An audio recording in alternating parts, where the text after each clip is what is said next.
because all the schools, have their attendance committee, so we need to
looking for? I already forgot.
Girls volleyball playoff game down in San Antonio, and I think he's here on Zoom. And is Dr. Salmi on Zoom also?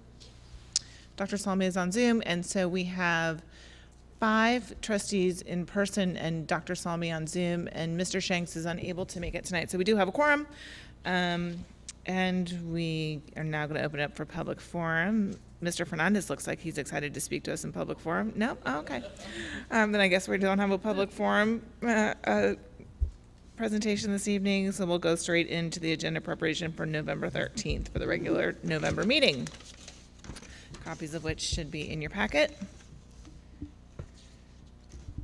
I was just saying so obviously we'll do the core commitments, the pro formas, and then the superintendent report. And I was just having a conversation with Dr. Sanders, just similar to a conversation that I had with Dr. Cordona earlier today, wherein I was talking about what we had asked for in terms of the academic performance updates for the months leading up to our anticipated release of the taper report in January, February thereabouts, where the board had asked that we receive more in-depth information on how students are doing in our core subjects in reading, English, and math, and as well as in the college career readiness accountability guideline categories, right? So we wanted to have 1 month where we just did a deep dive into English and reading scores, and we wanted to have a second month where we did a deep dive into math scores, and we wanted to do a third month where we looked really closely at the CCMR information. And we did get the explanation of how CCMR works and how those components, and that was incredibly helpful, I think, to everybody to understand how those metrics scale and how they're graded and what contributes to that. But I think now we want to look at where our students are specifically on that path, right? So we know we don't have all of the information, we don't know what the state's going to do with the information, but given the data that we do have based on last year's student body, we want to look and see where everybody maps out there, and then also look, I think this is what you just handed me is the quarterly assessments. We want to see, here's how we did last year, here's where students fell, and now here's where we're tracking this year, the changes, improvements, right? So does that make sense? Yeah, okay. So I think what we're going to do is we're going to start in the November meeting with that first report, sort of the pre-K through 12, inclusive of kindergarten readiness. When kids come from our pre-K and other pre-Ks or not from pre-K, when they show up in kindergarten, what do they look like? What do their reading skills look like? Their literacy skills? How are they testing by the time they get to third grade? What do they look like when they're coming out of fifth grade and into the middle schools? How are they doing in English 1, English 2, AP? And then also, how are they doing when they are exiting the high school in terms of the SAT scores, ACT scores, and is it the ASVAB? Yes. Military. Yes. So if we can, does that seem like what we had discussed to everybody else? It makes sense? Anything else anybody wanted to add to that? Okay. So we'll look for that first one in November, and then we'll follow that in December with the math, and then we'll look in January at doing college career readiness. Is there anything else that's going to be in the superintendent report besides that? That's going to be big. Is that pretty much it? Okay. Yes. And the superintendent report and then the academic report.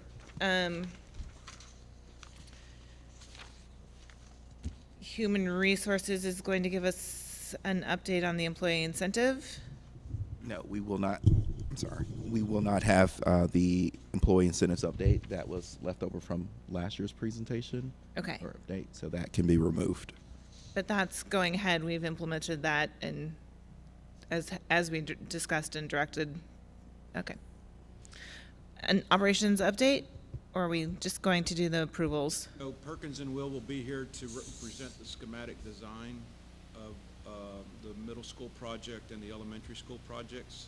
So later on in that meeting, y'all will vote to either accept or reject the schematic design as part of the 2023 bond. Okay. Can I ask a question on that? Can you hear me? Yep. Okay. So we're going to see the design on the meeting, and then we're going to vote on it in the same meeting. Is there a need to do it quite that? I guess, I don't know. I guess there is a need to do it fast. You want to keep it moving, but would there be any harm in letting us have a little more time with the design before we vote on it? Like, so we get it in November, we vote on it in December. Is there any harm to that? I understand it would delay. I think the only harm is the time that it takes. We keep running up against We've got to wait till the board meets to get things moving forward. Now, you will have it in the board book. You will have the schematic, and it's a very general, it's not, there's no cost associated with the schematic design. It's just more in general of, Okay. of the meetings that we've had. But you'll Okay. have it in advance that you can review it. And Okay. then as you get it, if you So have it'll any be questions. in the book that we get a week ahead. Yes. Okay. Thank you. Withdraw my question. And will that have the new Mendez schematic in it? No, not yet. No. No, we're Okay. not there yet. Okay. Okay, other questions? All right. Finance? So we'll have the quarterly investment report for July through September. We'll also have the financial report for July through September. And then we'll have our auditors here, ABIP, and they'll go over the annual financial report for fiscal year '23. Okay, questions? Consent agenda items, self-explanatory. The items for the candidates for the board of directors for the various appraisal districts, I think if we have any candidates, that information will be included in the board packet. And then item number 4 under that is a discussion and possible action regarding changing the school board configuration to 7 single-member districts. So that's following up on the redistricting committee that presented to us the varying maps and then finalized their presentation with, I believe, map number 7.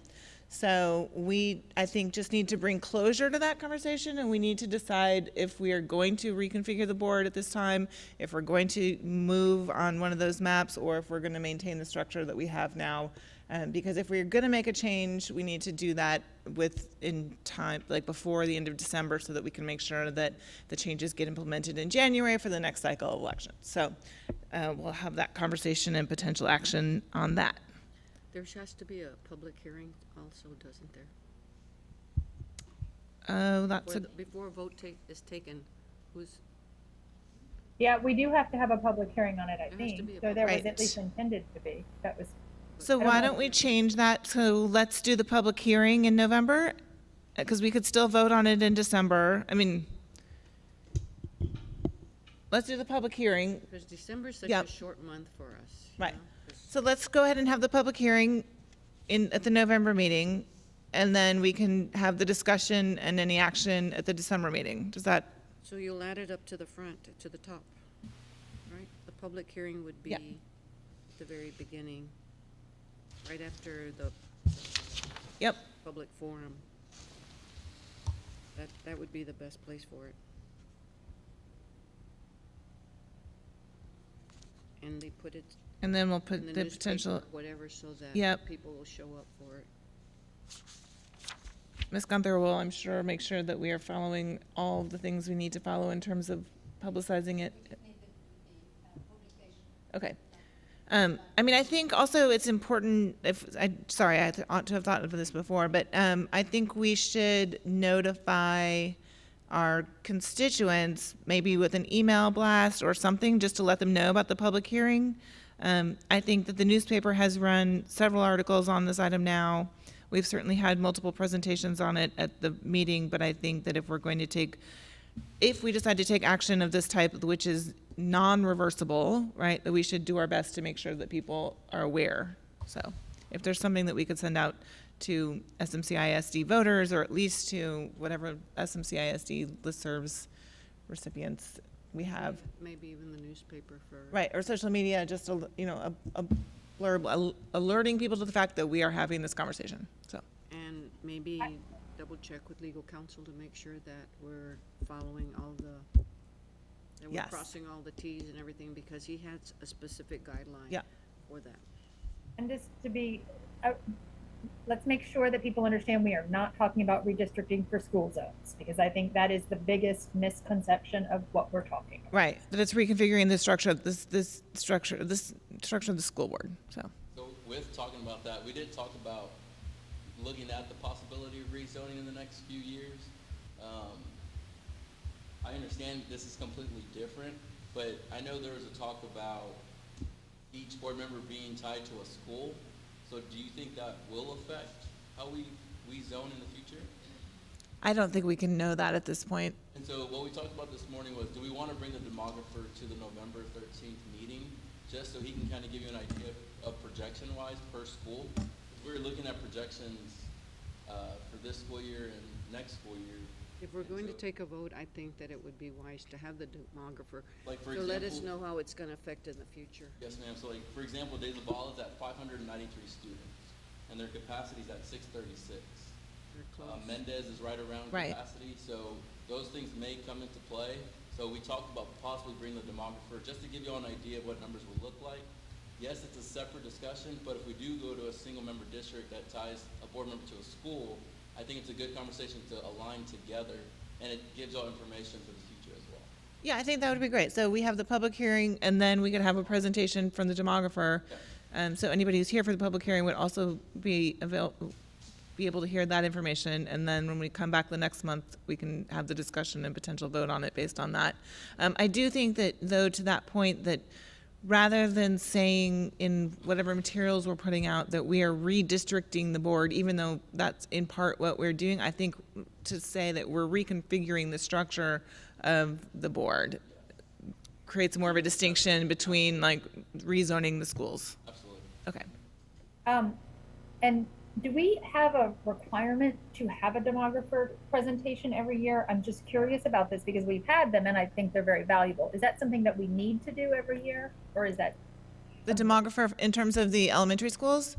just in general, the 2 years I've been on the board so far, we've had a demographer presentation. And so I was wondering if there is a requirement that we do that, or if that's something that we, I don't think it's any requirement. The legal requirements come in, every 10 years after the census in terms of the board representation, but the elementary schools, that's just us making sure that we are best able to manage the spaces and the allocation of teachers and students in various okay. spaces. No, I think it's extremely Yeah. valuable. So I think it's good that we're doing it. So I just wanted to understand if there were any other requirements around it. So thank you. One doesn't depend on another, it's just that they affect each other, so. Right. We've tied them together in a sense. We need to have them both here. It's a good problem to have for Yep. growing. Yes. Okay, then we talked about operations. We'll have actions on approving those schematics. And communications, we're going to consider the approval of the 2024-2025 school calendar, which I think must be a record-setting timeline for the approval of that school calendar, Mr. Fernandez. Yeah, so our goal is, this is the beginning of a domino effect. The quicker we approve our academic calendar, the quicker we can start getting the budget figured out for next school year, allocations for next year. So it's the beginning process, so I figured let's start that sooner. It gives HR, it gives finance more time to work on the things they need to get done. Sounds So great. We'll start scheduling our budget workshops for January. I mean, because Yes, ma'am. we're already Yeah, in November and right, December's a short month for everybody. right. Yeah, I think that's how we did it last year too. We started budget workshops in January. I think they should, yeah. And we'll still, even though we're moving it up, still be able to take it out to the community and let people weigh in on various options. Yeah, so over the next 2 weeks, we'll be sending out a lot of communication regarding the calendar and asking for feedback. And are there going to be options where we don't start on August 1st again, or are we going to stick toward that? So that's a question we're going to be asking the community. A preference. So questions about professional learning. Do teachers enjoy those types of things? The first day of school. Did we like the innovative calendar? Do we want to go back to more of a traditional? So getting feedback on that. Okay, great. But Questions? the calendar committee has already started meeting. We'll meet this week. Will that also include the professional learning for teachers? Yes, includes many more days off, kind of randomly, is what it's appearing to parents. Is that going to be part of those questions as well? Was this difficult for you to manage? Because I've heard a few people surprised that we have this Friday off, Yeah. which I know has been on the calendar for a long time, but that it seems like it's been a lot more days off close together. Will that be a question that's on that? Yeah, so the first one survey? will be like a survey, like an open-ended question type Okay. of thing, just to get basic feedback. Like, what are some things we didn't think about? What are some things that our students, our staff, and our families enjoyed? What are some concerns that they have for next school year?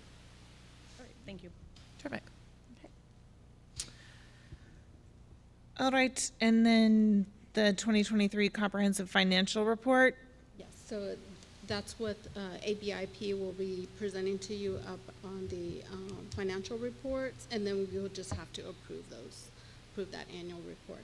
Okay. And then also we need to add the board amendments down here after that, because we will have one board amendment. Budget. I believe it's, I'm sorry, budget amendment. I believe it's up at the top under consent items. Okay. We'll need to move it down because it's taken from fund balance. It's not just a transfer of funds. All right, and we do need to add in another item for action. Mr. Shanks had asked that we consider naming one of the buildings, and I'm thinking our current IT building, after a gentleman who's a former district employee who was also a veteran, who the old IT AC Goodnight building was named after. Mr. Sanders, can you help me out here? Sandoval, sorry. It's the CTE. been a long day. The CTE building, which was at the ACC building, which is the new central office. That was the building that was named after this gentleman. I don't know what his history is with the district, but we're talking, I think Mr. Shanks wanted to name the current CTE building back here in the back of the high school. Yeah, I think he had a conversation with the gentleman's son, and so he's unfortunately not here tonight, but he has more information on the history. So I think we need to put that item back on for action. And is there anything else? We have then the safety and security update That'll be in closed session. in closed session, and then we will also reconvene in open session. This open session item, though, doesn't seem to me to have a correlation in the closed session. Okay, we're taking that out? Okay. Anything else people would like to put on for November? Nope. Okay. Then,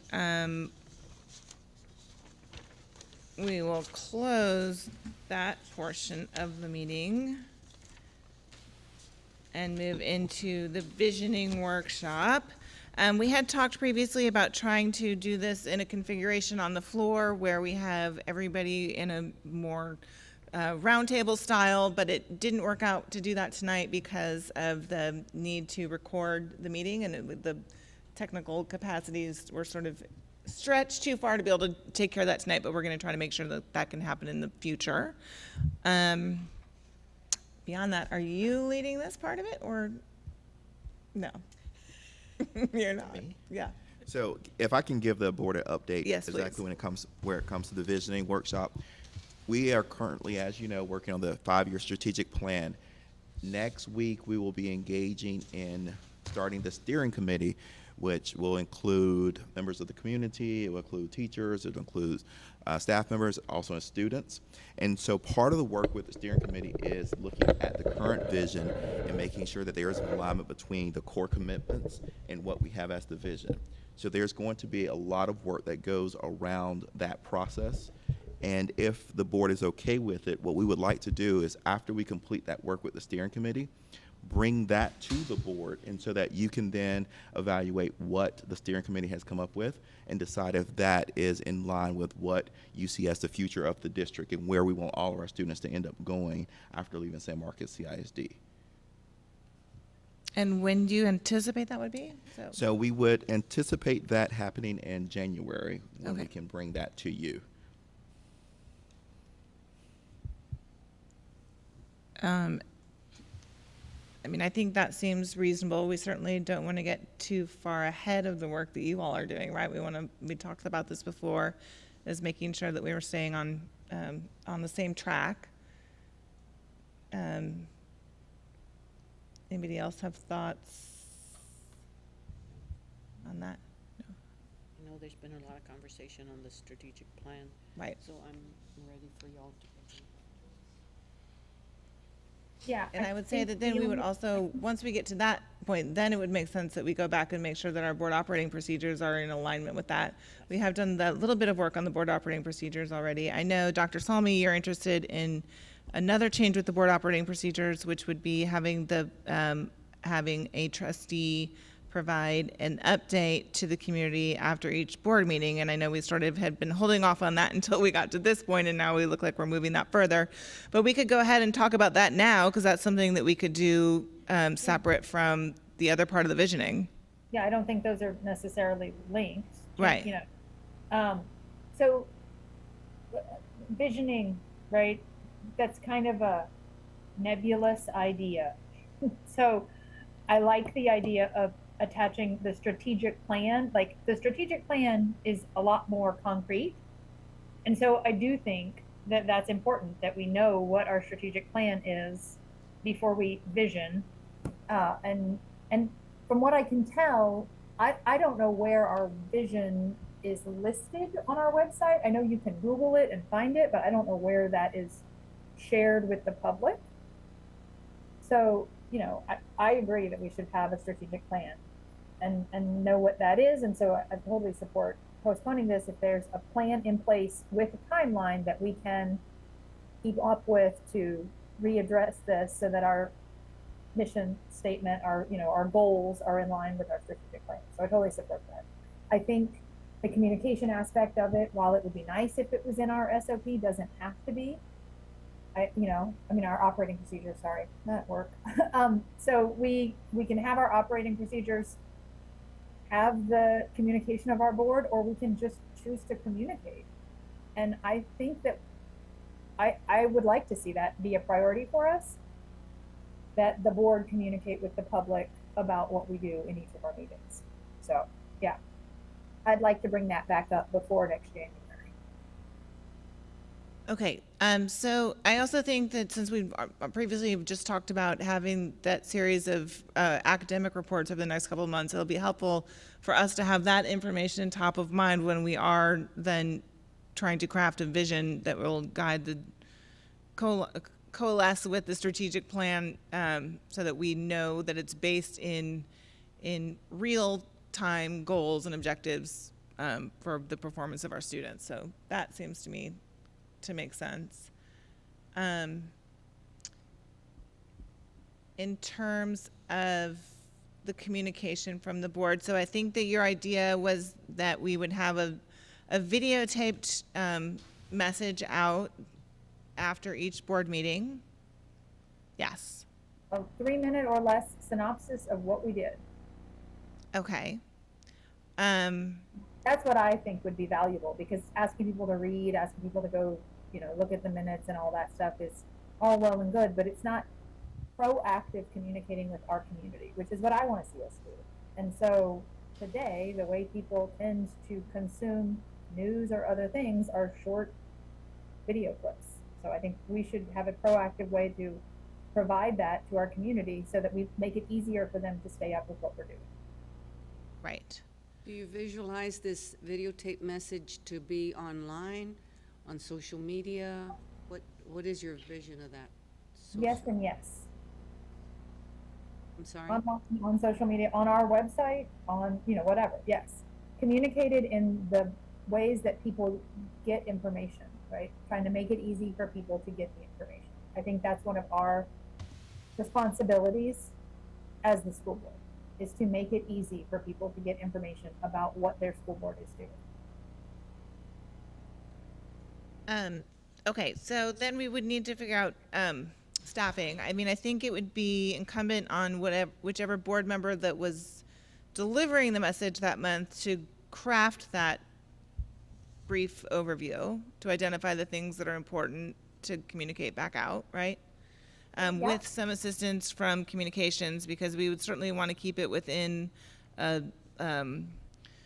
not a formula, but we would want to follow a sort of pattern, right? We don't want it to become its own own. No, it should have a formula. It should Right. be the same thing each month, just a different person standing there doing it, basically, right? These are the things we discussed. These are the actions we took. Right. We're done. Like, it doesn't it doesn't seem like it needs to be hard. Okay. No, I think I think short is good. Mr. Fernandez, you don't think that we do this already at all? I think a lot more goes into videos than people may understand. A lot of people don't speak well in front of cameras, and that's not just saying school board members. As a professional myself, sometimes it may take one take, sometimes it'll take 15 takes, sometimes it takes 30 takes.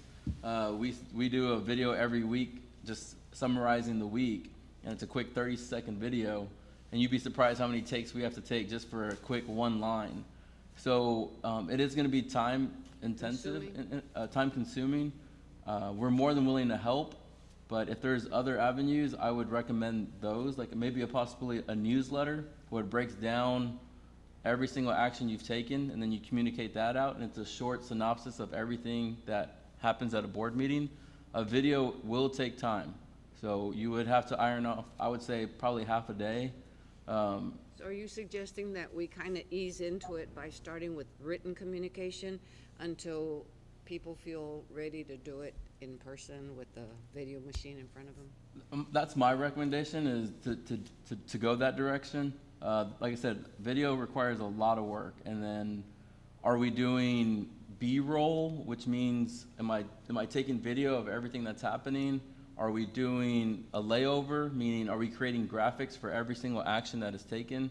So it will require hours of work regardless of how long the video is. If it's a 3-minute video, it'd probably take us all day to put it together. And if Yeah. that's the vision of the board, I mean, we'll make time for it and make it a priority. And I think every board member has to be Whatever, comfortable like, if we doing do it. a video, it would require the written thing Go you're ahead. talking about, We didn't right? hear you. And so that's a great way to start, because I think the script would be whatever bulleted newsletter you're talking about. I mean, what we already, so I'm trying to get us to do something that is what people already use, the ways people already consume information, right? People don't really read our minutes. People don't really, these things aren't really getting communicated effectively. And I think there's some onus on us to take action to communicate in a way people are used to being communicated. So how about this? Why don't we do a trial? Why don't I be the guinea pig? I'm not decided on this. I'm still going back and forth on it, and but I will volunteer to try it out for November. Following the November, if everybody's cool with it, we'll try it after the November meeting. I will script something. I will block off some time to sit with Andrew. We'll try to make it as make it as least labor intensive as possible. How about that? So we won't need to do Chiron. We'll need the Chiron, but we won't need to do a big graphics thing. And we'll try it. We'll see how long it takes us to do it. And then we'll have everybody look at it before we blast it out to the world. And we'll see if that's sort of where we're all at in terms of what we're thinking. And then I'll give it a shot. And then depending on how that works, then everybody else can sign up for a month, and if somebody really doesn't want to do it, then we can have that conversation about finding a substitute. Or you may enjoy doing it and do such a great job. That We'll seems appoint unlikely. you to be the one to do it every month. Probably not, but I mean, I know, yeah, if I'm understanding Dr. Salmi's concern, I mean, what we could do, instead of going that direction, what we could start off with is every time we have a board meeting, I can send an email, I can send a text, I can send out the board book, I can send out the minutes, right? So we are communicating the exact same way that we're communicating everything else, and maybe that's the way we become proactive. I understand the board book is very long and intense sometimes, but if a community member is interested in a topic, they can go to the page that they're interested in, and they have a better understanding of what's going on with the topic of their concern. I think that's good. Go ahead. Sorry. I know there might also be some legal things that we'll have to talk about in communicating this way. One of the things that we've done in my congregation is just put out like the top 5 things that happened at council, and we call them unofficial minutes. So it's just this, these are not the minutes, but here's where you can go find the minutes. And that would be a little bit of an easier thing that maybe each of us could take a turn Right. on, because the 5 things that I maybe thought were most important about this meeting might be different from someone else, so they'll hear different things highlighted each month. Yep. And then you could just attach, and also here are the minutes in the board book, so if you want to find out more information, here it is. Absolutely. I think that's great, because I think the concern that I've heard from parents and community members is they see the articles in the newspaper, right? The newspaper covers some of the conversations that we have, but not all of them. And they know that they can go onto the website and find the board book if they want to, right? But they're so bombarded with so many messages and many communications from us, right, that are really necessary from the district to communicate about their students. And so they want something that is quick and overarching, and gives a quick, hit on like, oh, I should be paying attention to the fact that the school might, reconfigure the school board structure, right? That's the sort of information I think that or there's a vote coming up on the calendar or whatever, like the sort of top line issues that parents and community members might care about. So I think that this is Dr. Salmi's suggestion is a way to address those concerns that people have, where they want to be engaged, they want to know, right, but they don't necessarily have all of the time to be able to come and be one of our faithful congregants. The I agendas think are Dr. Cardona has his hand Yeah. raised, is what we're being alerted to. Go ahead, Dr. Cardona. So I was trying to tell Andrew that maybe you could start by doing this brief video with the special call board meeting. Like, for example, you're getting ready to discuss redistricting potentially, and we want to also include a conversation around boundaries, and that would be a good first step to tell the board, to the community, like, hey, on this day we're discussing this. If you want to research it and come out and give us your comments, this would be a good time. And then after the board meeting, Andrew and I can sit down and figure out, a recap to then send out post-meeting. Does that make sense? Yeah, I think, giving people a heads up is certainly great. That just doubled the workload. But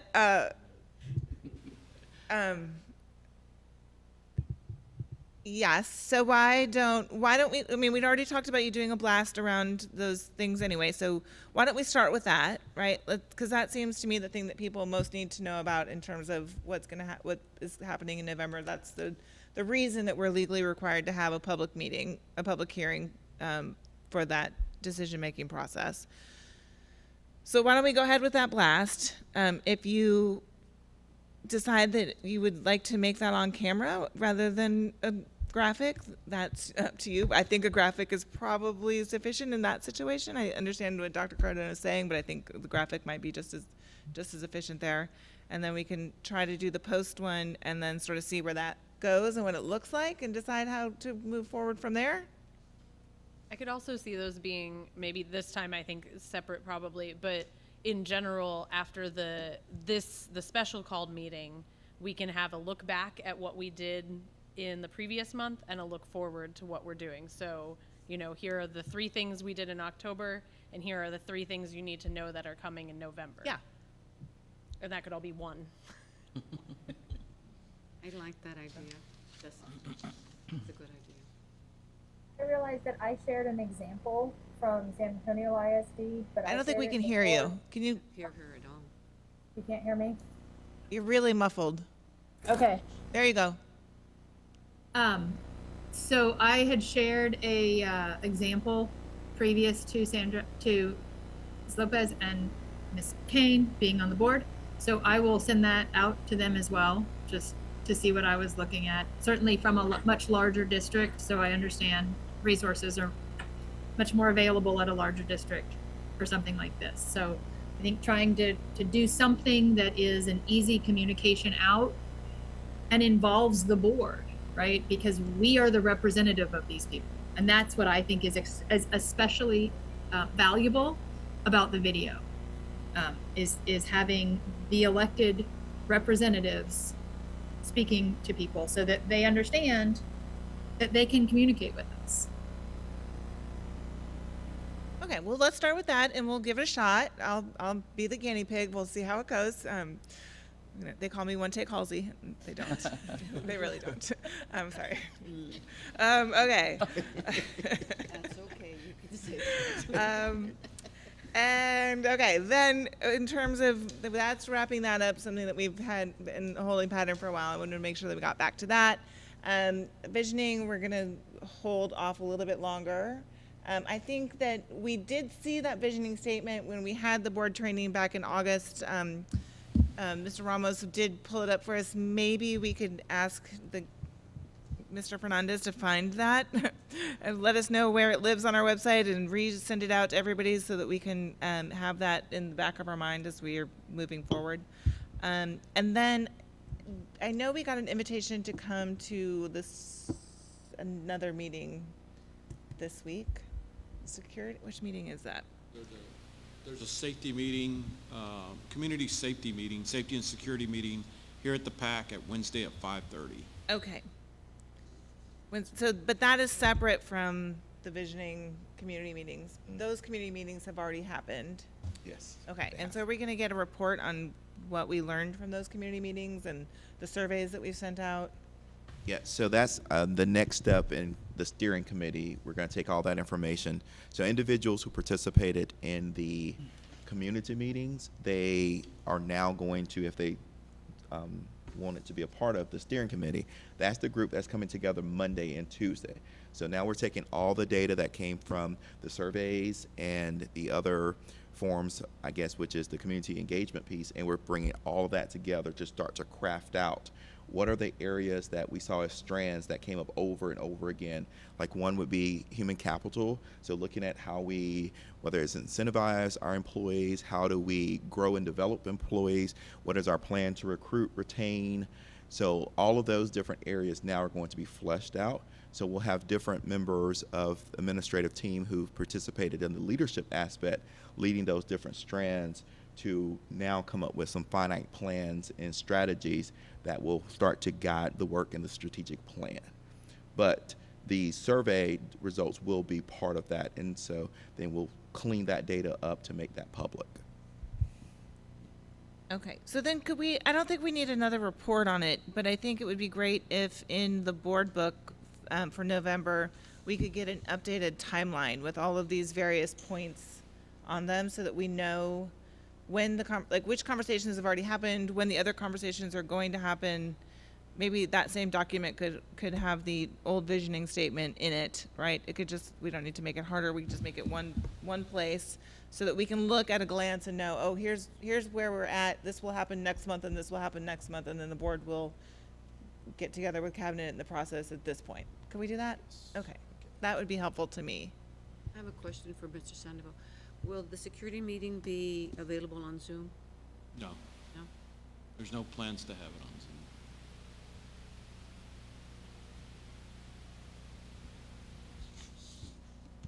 Zoom. Okay. I think unless there's anything else that we need to discuss, I think we're caught up. Dr. Cardona, anything else that you wanted to add? Not really, other than I was listening to the conversation about the academics, and I'm not sure that we get ASVAB scores. So there's some data we're going to have to search for, because I don't remember even as a principal that I ever got how my kids did on ASVAB. So we're going to have to search for some of that data that y'all request to see where we can get it. Okay, that's fine. I mean, I think we want to see the data that we have, right? I know that you'd said earlier you weren't sure if the AP scores are in yet, but we want to see those scores when they're in, and if the reading scores are in for now, we want to see them. And Yeah. Dr. Sanders was explaining to me that they changed the test last year. And I was saying that I don't think we don't really want a historic look. Like, we're not trying to do a retrospective of where was the district in 2012 and then where was it in 2022, right? We want to know where are our kids now so that we can help figure out where do they need to be tomorrow. Correct. So we just need to see last year's data, whatever's available, and then where we're at so far this year in terms of tracking toward the goals that you've all set to improve on last year's data. Got it. Okay. All right. Without any other further questions, then we will, can I have a motion to adjourn? Got a motion. Motion and second. All in favor? Aye. Terrific. Thanks, everybody. Happy Halloween.